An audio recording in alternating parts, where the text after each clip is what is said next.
Hello, everyone. Said, as I look around, I'm seeing a lot of familiar faces, so I know we're preaching to the choir a little bit.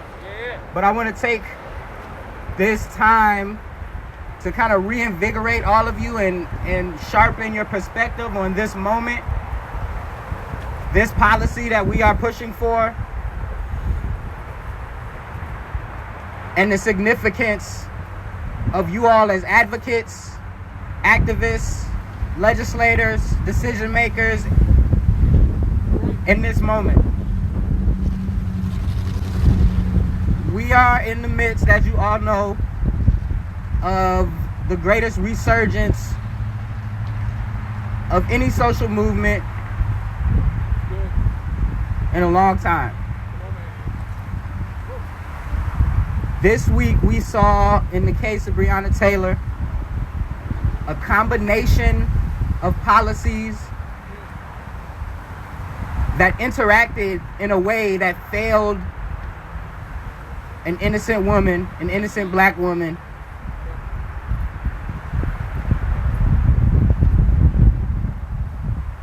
We see a combination of policies in our pretrial system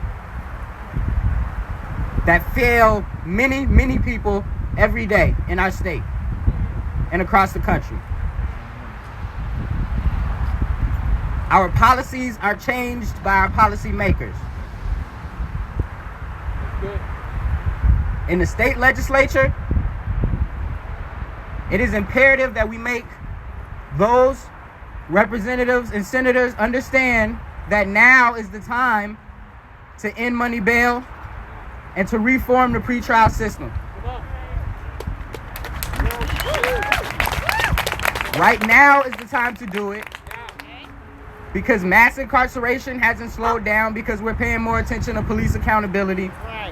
Mass incarceration hasn't slowed down because we're paying more attention to public health because we're living in a pandemic. People are still coming into jails. People are still being incarcerated and denied their freedom without having ever been convicted of a crime. A lot of us in this crowd are activists, and we all often bemoan the capitalist system that we live under.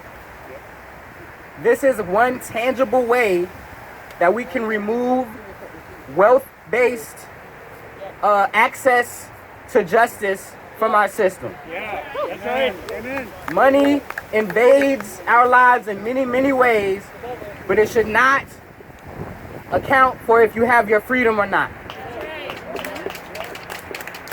So I want all of you, again, as I see advocates, legislators, I want all of you to double down your efforts and understand that right now, as we talk about police accountability, as we talk about the ways in which the court systems cannot save us, and the ways in which failed policies continue to devastate us, we have to actively fight to pass legislation that can correct the wrongs of the past. We have to actively double down our efforts and make sure that our policies are pushed forward, and that our work that we do in advocating for the Pretrial Fairness Act that we're talking about today, or whatever reform that we're talking about, right now is the time to push. I know it's been a long summer. I know burnout is real, but take care of yourselves. Now is the time to double down your efforts. The Pretrial Fairness Act contains so many different provisions that will make the lives of people who find themselves in the criminal justice system in Illinois a lot easier.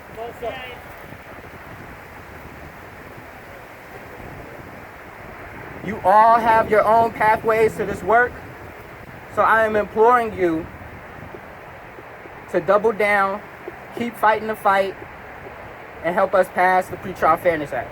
Thank you.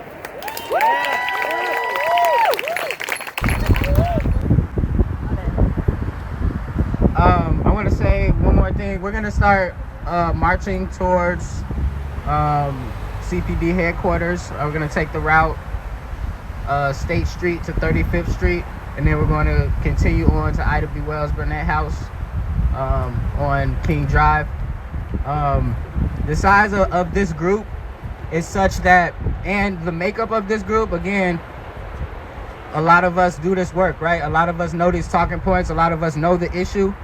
And I think the size of this group, we can use this as an outreach opportunity, right?